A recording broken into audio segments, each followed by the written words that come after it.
This is Kuiso. They say DJI is number one. And honestly, I agree.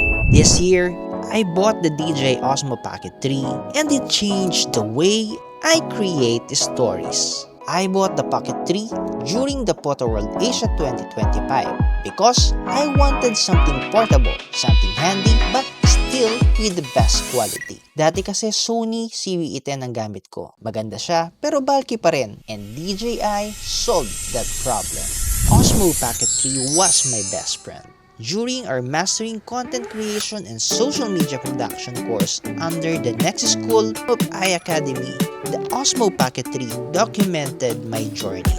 And because of those moments I captured, I became one of the top 5 content creators of iAcademy. Had the chance to use the DJI Flip for a while. I even took a risk with it. And yes, nasubmerge siya sa salt water sa Boracay. Masakit pero kahit ganon, I kept creating with my Osmo Pocket 3 because my story didn't stop.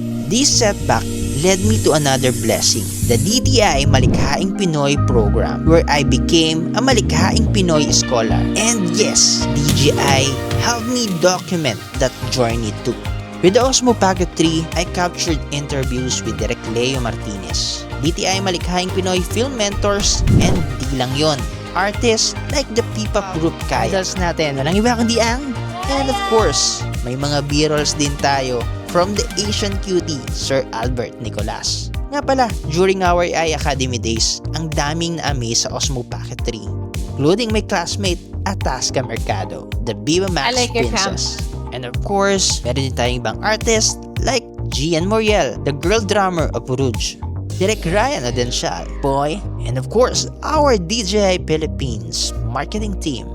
I'm excited for the days ahead. More places to visit, more artists to meet, more stories to tell. And I know DJI will be with me every step of the way, one step at a time.